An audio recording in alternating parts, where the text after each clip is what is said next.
Peuple de Dieu, l'enseignement nous a été tiré dans Matthieu 9, verset 20.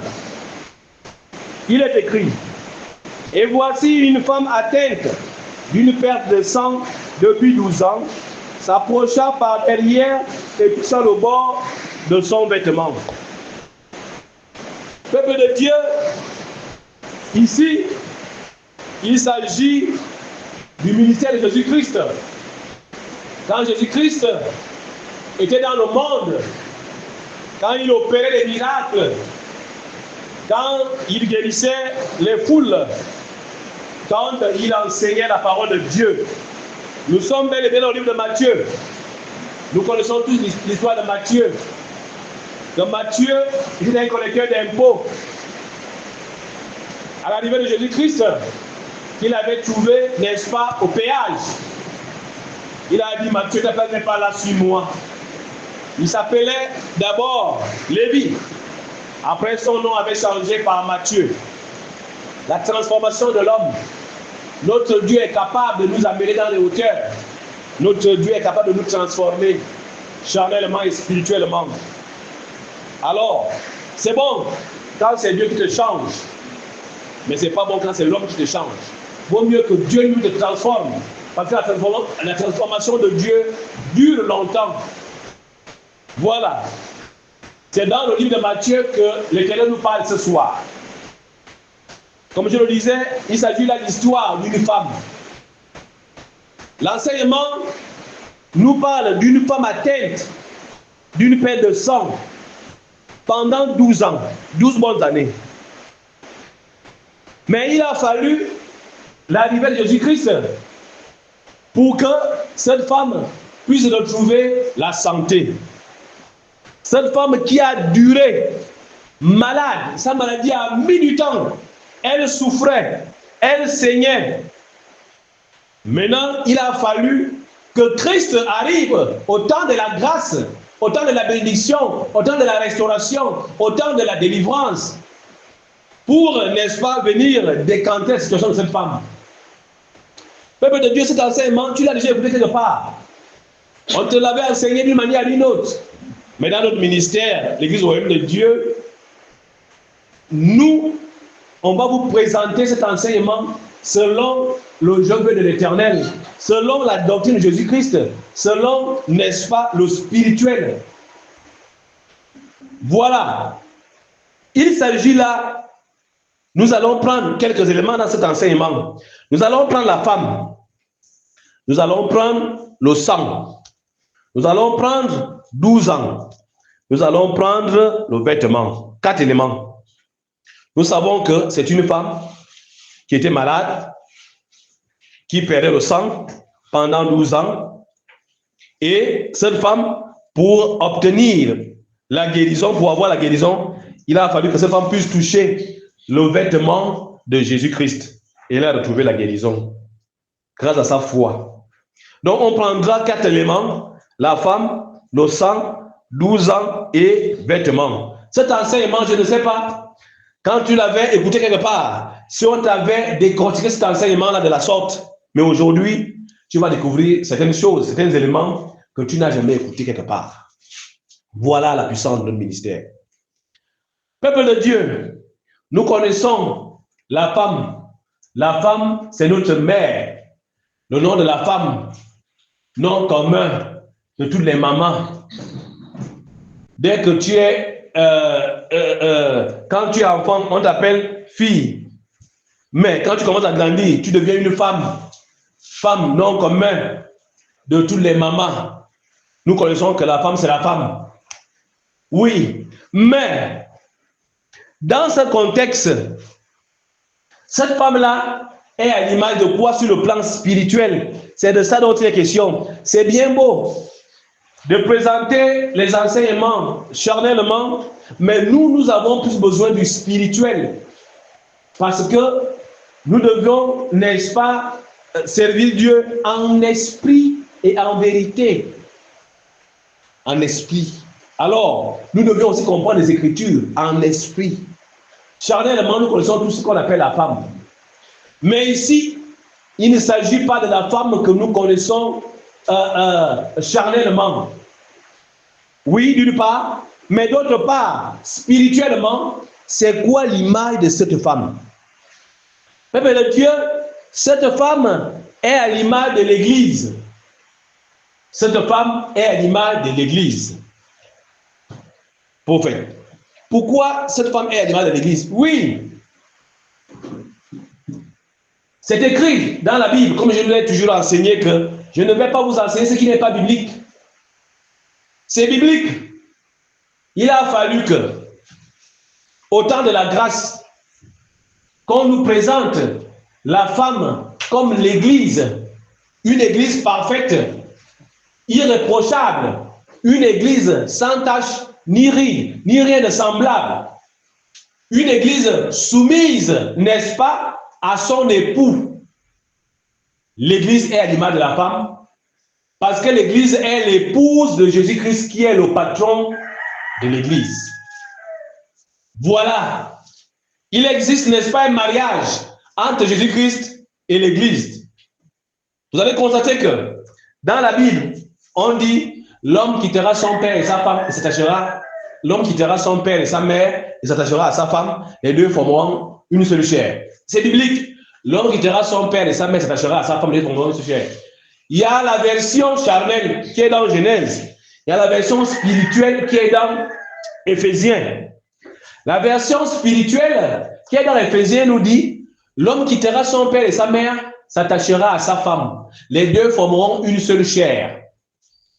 Alors, et la Bible dit plus loin que ce mystère est grand, c'est pas comme vous l'entendez charnellement. C'est Christ qui quitte le trône de son père. L'homme, le fils de l'homme quitte le trône de son père. Il vient s'accoupler, il vient s'attacher à sa femme qui est l'Église, l'époux de l'Église.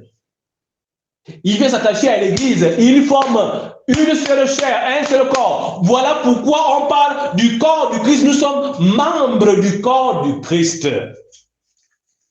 Voilà la puissance de la parole.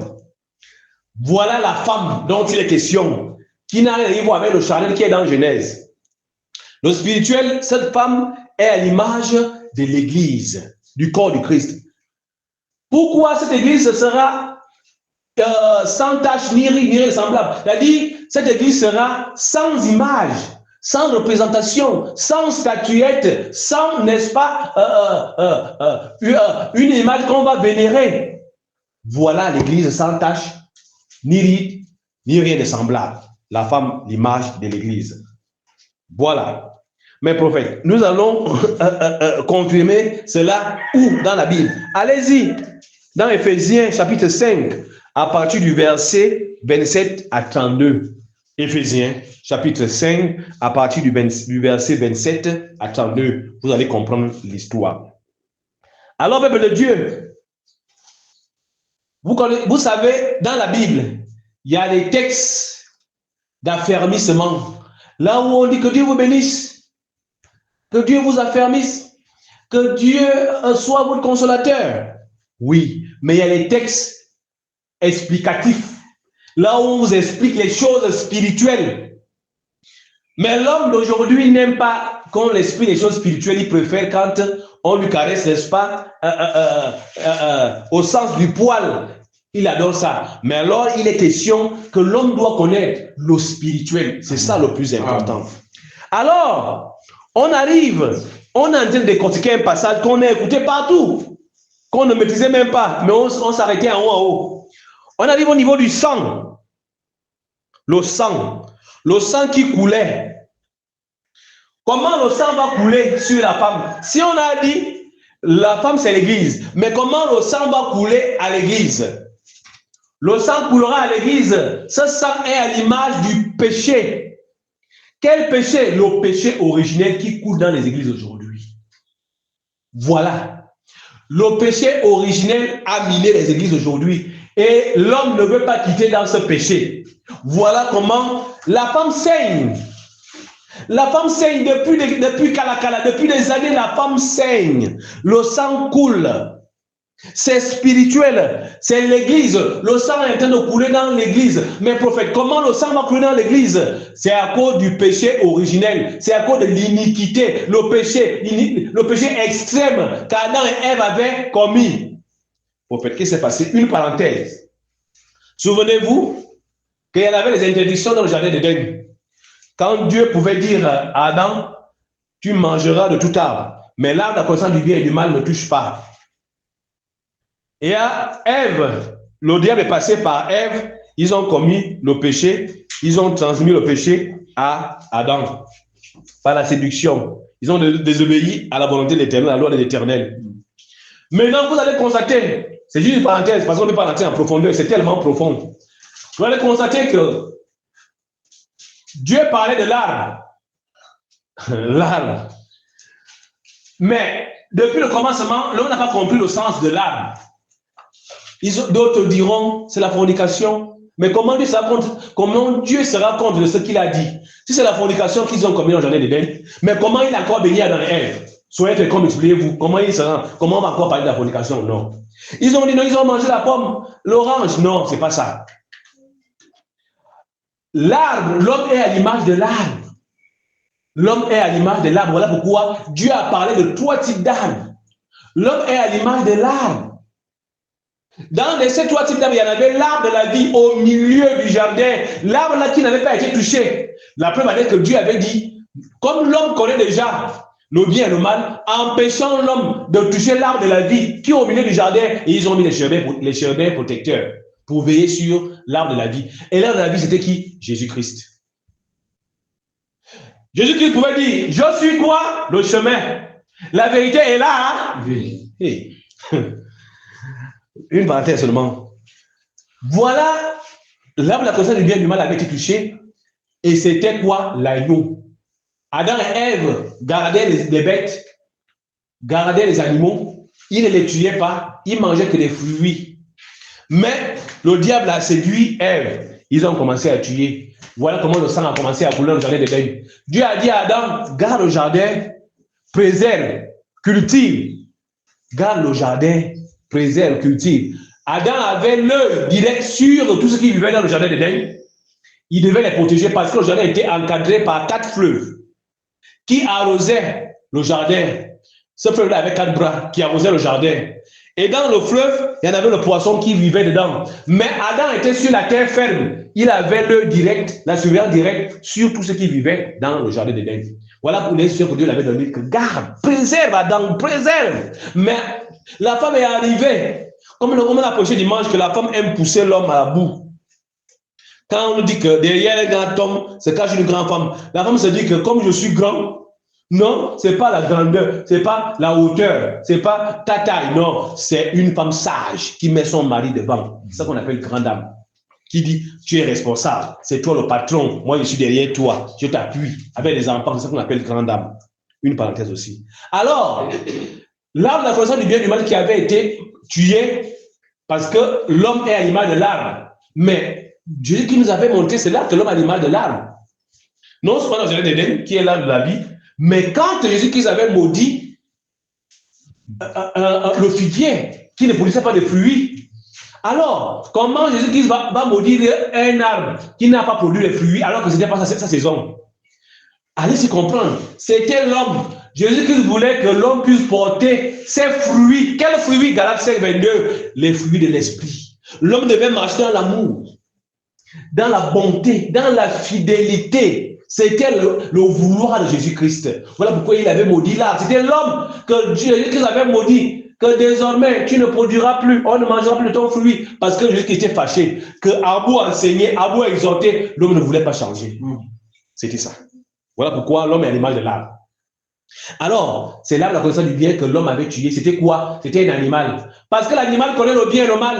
Regardez quand tu appelles un chien, que viens prendre l'os, Michou, Michou, Michou. Quand le chien va avancer, tu prends l'os, tu lui donnes, il va manger. Quand tu vas encore appeler Michou, Michou, viens prendre l'os, tu prends le bâton, tu manges le bâton, tu prends l'os. Quand tu vas appeler Michou, Michou, il ne va pas venir. Parce que quoi? Il connaît déjà que tu veux lui faire du mal. Là, la connaissance du bien et du mal. Oh, quel ministère. Voilà la profondeur. Et dès que le péché est rentré, le sang a coulé. Voilà pourquoi vous avez vu Adam et Ève. Dès que Dieu a dit, dès qu'ils ont vu qu'ils ont péché, Adam et Ève, ils ont fait quoi? Ils sont allés prendre les feuilles pour se protéger. Voilà pourquoi les gens vont chez les gens qui manipulent les feuilles pour faire certaines, comment on appelle ça? Pour faire certains soins. Parce que les feuilles, depuis la création, Dieu a parlé des feuilles comme traitement. Et vous allez voir dans la fin des temps, dans Apocalypse, on parle d'une arbre qui servira de guérison. Ces feuilles, les feuilles de cet arbre serviront de guérison parmi les nations. Donc, les feuilles dans la Bible, c'est ça, la guérison. Mais sur d'autres dimensions, on parlera d'autres choses. On parlera de la parole. Ce n'est pas l'objet aujourd'hui. Alors, regardez comment Adam et Ève vont d'abord prendre les feuilles pour se cacher. Mais Dieu va dire, non, vous avez commis un péché. Je vais vous donner un symbole. Prenez l'animal que vous avez tué. Mettez la peau de ces animaux, de cet animal-là. Ils ont mis la peau de cette bête. Voilà pourquoi cette peau servait de symbole. Maintenant, Dieu les avait chassés dans le jardin d'Éden. Il dit, vous avez désobéi. Voilà comment le sang qui avait coulé dans le jardin d'Éden. Dieu a fait alliance avec qui? Avec Noé. Dieu a fait alliance avec qui? Avec Noé. Peuple de Dieu, dès que le sang a coulé au jardin d'Éden, l'homme a pris goût de tuer. Voilà pourquoi Dieu va nous dire, comme tu as pris goût de tuer, désormais je n'écoute plus tes prières. Dieu a dit, désormais je n'écoute plus tes prières. Pourquoi tu écoutes même? Il dit, vous allez multiplier les prières. Il dit, je n'écoute pas. Je détourne de vous de ma face. Pourquoi? Parce que vos mains sont pleines de sang. Le sang est dans vos mains. Arrêtez de sacrifier les animaux. Arrêtez de les tuer. Je n'écoute plus vos prières. Arrêtez de faire du mal aux animaux là qui veulent vivre. Il y a des pays qui mangent, n'est-ce pas, les chiens. Les chiens. Les pays qui mangent les chiens, ils prennent goût. Mais comment tu vas élever un chien qui te protège la nuit, un chien qui veille sur toi, un chien que tu appelles Michou, tu lui donnes à manger, tu manges encore. Oh l'homme, tes mains pleines de sang. Voilà l'image du sang dont la Bible là, nous parle, l'enseignement nous parle ce soir. Le sang qui saigne dans les églises. Et ces gens-là sont des chrétiens. Ils viennent prier dans les églises. Ils souillent les parvis de l'Éternel. Et l'église est remplie de sang. L'église saigne. Voilà le péché qui est dans les églises aujourd'hui. Le sang, la femme qui saigne. L'église qui saigne, qui a le sang. Voilà pourquoi Dieu a dit, je ne vous écoute plus. Parce que vos mains sont pleines de sang. Vos mains sont pleines de sang. Voilà pourquoi il a fallu, n'est-ce pas, à un tel niveau, Dieu voulait, il voulait déjà mettre fin à ça. Pour mettre fin, n'est-ce pas, au sang, que l'homme prenait plaisir, couper la viande, faire saigner, tuer les autres, tuer nos frères. Qu'est-ce que Dieu a fait? Vous allez constater que quand on parle de la première Pâque dans la Bible, Dieu avait recommandé un agneau sans défaut que les enfants d'Israël devaient lui donner en sacrifice. Maintenant, dans le Nouveau Testament, dans la Nouvelle Alliance, quand il arrive, il pouvait dire, lui-même, il se transforme d'abord comme un agneau. Il dit, c'est moi-même maintenant l'agneau. Si moi, je suis l'agneau, qui suis Jésus-Christ, moi qui suis le chemin, la vérité et la vie, moi que vous devez suivre, étant l'agneau, je deviens totem, ne me tuez plus. Je vais maintenant me donner un sacrifice. Une bonne fois, je vais faire couler mon sang. Personne ne doit plus faire couler le sang. Peuple de Dieu, voilà comment Jésus-Christ, pour nous montrer l'exemple qu'on ne doit plus, n'est-ce pas, sacrifier les animaux. Il se donne la mort et il va instituer une grande célébration. Là où on parlait de la Pâque, dans l'Ancien Testament, au temps de l'Alliance, il va arriver, il va dire, nous allons constater que Jésus-Christ va maintenant nous parler de la célébration de la Pâque et l'institution de la Sainte Seine. C'est-à-dire, pourquoi Dieu va changer de nomination? Là-bas, on parle de la Pâque parce qu'à la Pâque, on immolait, on sacrifiait, on tuait des animaux. Mais il va dire non, ce n'est plus. Il dit, célébration de la Pâque et institution, je dis, je viens instituer maintenant la Sainte Seine. C'est quoi la Sainte Seine? C'est une célébration, une scène qui est sainte, pas de sacrifice. Jésus-Christ est le sacrifice suprême. Il a tout payé. Il n'y a plus le sang. Pour faire, tu nous apprends beaucoup de choses. Où sont les versets? Je vais vous donner les versets. Voilà, il n'y a plus le sang. Pour confirmer cela, voilà comment il a encore pris, il nous a encore pris l'exemple. Cet exemple que ce ministère est en train de suivre. Pour que l'église ne pleure plus de sang, pour que l'église ne saigne plus, pour qu'on ne fait plus de sacrifices dans l'église, pour qu'on ne tue plus, n'est-ce pas, les animaux. Dieu nous a transportés dans l'arche de Noé. Voilà pourquoi, dès que le péché était commis, Dieu a fait alliance avec Noé. Il a dit, Noé, mon fils, moi je viens maintenant te donner une instruction. Fais-moi l'arche. Dans cette arche, je donne l'instruction, tu vas rentrer dans cette arche avec des animaux de toute espèce, couplés. Avec ta famille, a dit les animaux, les hommes. Là-dedans, il y aura les animaux des champs, les animaux domestiques, les animaux du ciel et les hommes. Les animaux des champs, pourquoi? Parce que quand on a tué l'agneau dans le jardin d'Éden, les animaux ont pris fuite. Ils ont fui l'homme. Dans Apocalypse, on parle, dans les 4 êtres vivants, on parle du lion. Le lion représente les animaux domestiques, c'est lui qui les représente. Ensuite, on parle de l'agneau, représente les animaux domestiques que nous gardons au village. Ensuite, on parle du veau, le veau, qui représente les animaux domestiques qu'on garde au village. Ensuite, on parle de l'aigle qui vole, qui représente les oiseaux du ciel, et on parle de l'homme. Voilà. Et ce sont ces 4 créatures que Noé a protégées. Pourquoi? Parce que Noé aussi a fait comme Adam. Noé n'avait pas le regard direct sur les poissons. Le poisson était resté dans l'eau, le milieu naturel, parce que c'est le déluge qui avait détruit le monde. Et c'est la même chose qui s'est passée dans le jardin d'Éden. Le jardin d'Éden était arrosé par un fleuve qui avait 4 bras. Et le poisson était dans l'eau. Et Adam avait seulement besoin de cette eau-là pour arroser ses plantes. Voilà pourquoi Adam avait seulement le regard sur la terre ferme. Peuple de Dieu, c'est le sang. Et nous, notre ministère n'est plus dans ce péché, dans cette iniquité extrême. Notre ministère est déjà dans la sainteté.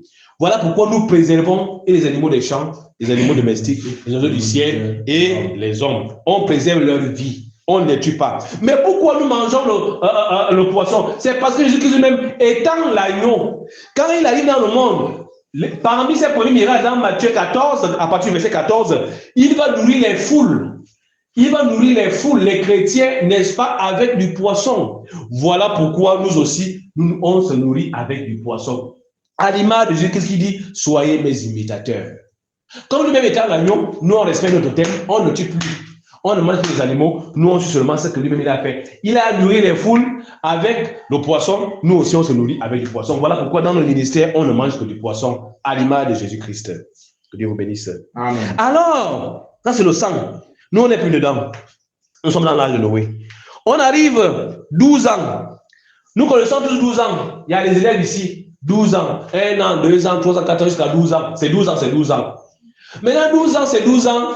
Mais spirituellement, ces 12 ans veut dire quoi? Quand nous prenons 12 ans, avant d'arriver dans 12 ans, il faut que nous donnions d'abord les versets, tout ce qu'on a eu à parler sur le péché, sur le sang et sur la préservation des animaux.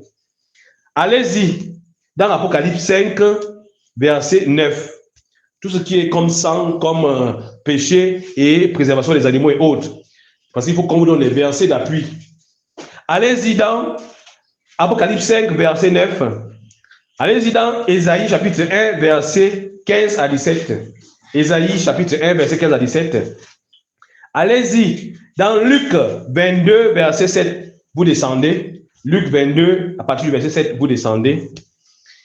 Et allez-y dans Genèse chapitre 6, les versets 18 à 20. Genèse chapitre 6, les versets 18 à 20. Moi, j'aime travailler comme ça avec vous. Au moins, on reste dans la Bible. Alors, quand on arrive, n'est-ce pas, aux 12 ans, le chiffre 12, 12 ans, on connaît tous 12. Maintenant, 12 ans, on avait discuté quoi sur le plan spirituel? Prenons 12. 1 plus 2 égale combien? 3. 3 représente les 3 temps. Les 3 temps. Le premier temps, c'est l'arrivée des premiers serviteurs qui ont servi dans les tout premiers temps. On peut on peut retrouver Moïse. La loi de Moïse. Dent pour eux, dent pour dent. Le premier serviteur. Ensuite, on a le deuxième temps, qui est le temps de la grâce, le temps de la médiation, le temps de la séparation, le temps de la justice, justice, égalité. C'est qui? C'est le temps du Messie, c'est le temps de Jésus-Christ. Lui, il est arrivé au milieu. Il est venu, n'est-ce pas, dire à l'homme que tu as tant fait, moi, je suis le sacrifice vivant. Ne faites plus. Alors, moi-même, je me donne un sacrifice. Suivez, n'est-ce pas, ma sainte doctrine, une doctrine saine. La sainte doctrine. Voilà pourquoi Jésus-Christ, il vient comme le médiateur à 12 heures, le milieu du jour, à 24 heures, le milieu de la nuit. Il vient au milieu à 12 heures comme médiateur entre les deux temps. Le premier temps, les premiers serviteurs, et le troisième temps, lui, il vient au milieu. Ensuite, on ne va pas tirer de long à l'âge parce que si c'était dimanche, on devait beaucoup parler. Ensuite, on arrive au troisième temps, car Jésus-Christ nous avait dit, il faut que je m'en aille. Si je ne m'en vais pas, le Saint-Esprit ne viendra pas. Qui? Le consolateur. Alors le troisième temps est le temps du Saint-Esprit, le consolateur. Voilà pourquoi aujourd'hui nous sommes guidés par le Saint-Esprit. Jésus-Christ est là avec nous spirituellement, mais il nous a laissé le Saint-Esprit. Il nous a laissé le consolateur, il nous a envoyé un autre consolateur. Alors nous sommes au temps de la grâce, au temps du Saint-Esprit, c'est le troisième temps. Voilà pourquoi nous les prophètes, nous travaillons avec des esprits. Quand tu dis ça à quelqu'un, le prophète travaille avec les esprits. La personne va dire que, mais lui là, il faut dire les fétiches. Non, nous travaillons avec le Saint-Esprit. Et le Saint-Esprit a des esprits. Ce qu'on appelle, n'est-ce pas, il travaille avec les esprits de guidance, avec la sagesse. Il travaille avec les esprits de discernement. Il travaille avec ça, les esprits. Ça paraît bizarre quand il y a des esprits. Non, ce sont les esprits de discernement, les esprits de connaissance, les esprits de sagesse. Ce sont les esprits qui travaillent avec nos prophètes. Mais ces esprits-là sont issus, n'est-ce pas, du Saint-Esprit. Tu appelles ça, non? Que Dieu vous bénisse. Voilà le troisième temps. 3 temps qui représentent 12. Les 12 ans. Il a fallu que Jésus-Christ arrive pour venir, n'est-ce pas, rétablir les choses, redonner la paix. Mais prophète, où sont les références de ces 3 temps? Prenez les références.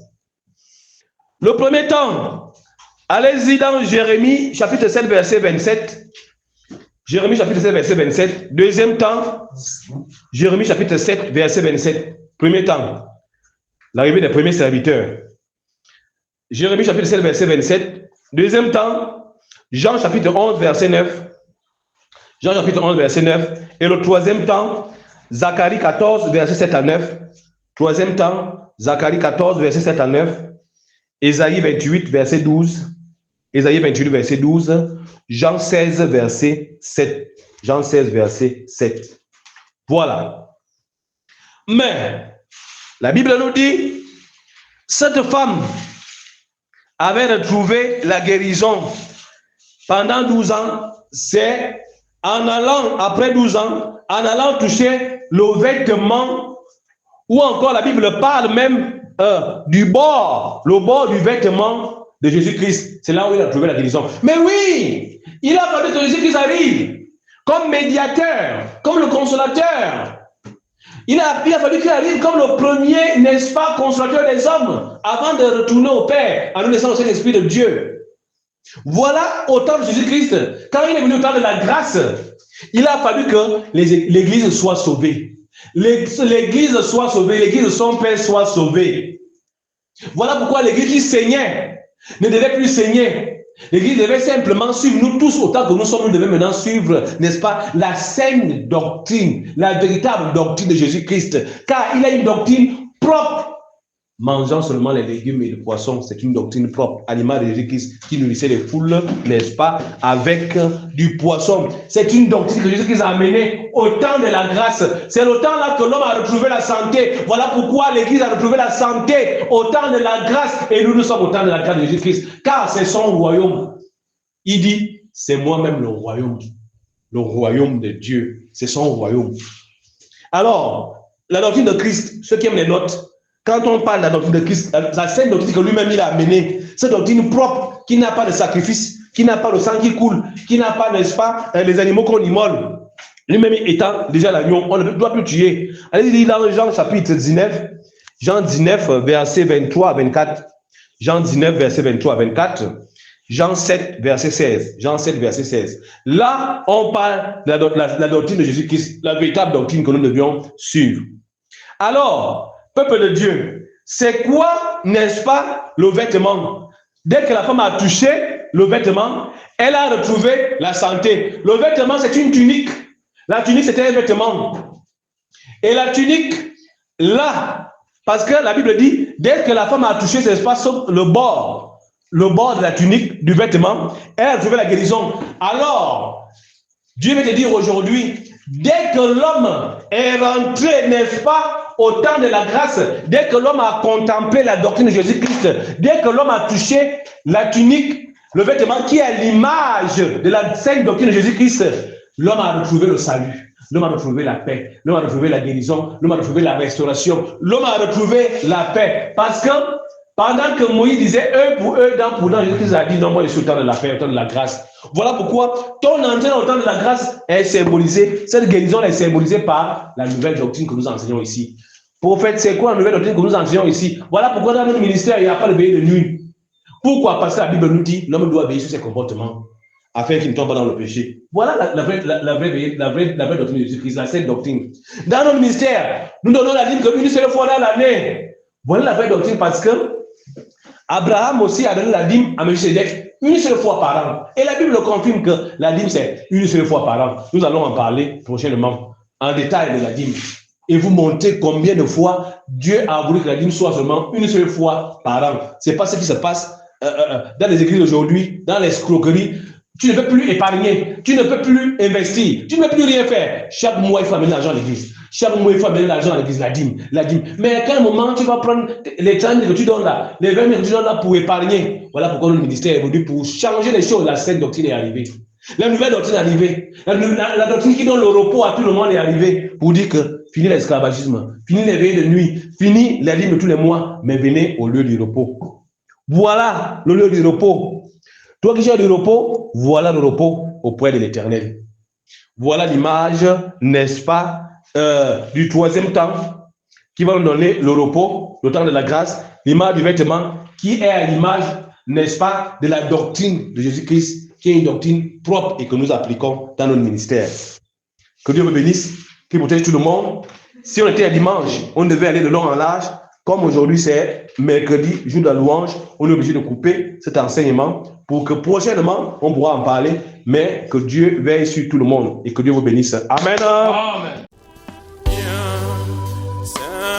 Saint-Esprit de Dieu, viens, Saint-Esprit.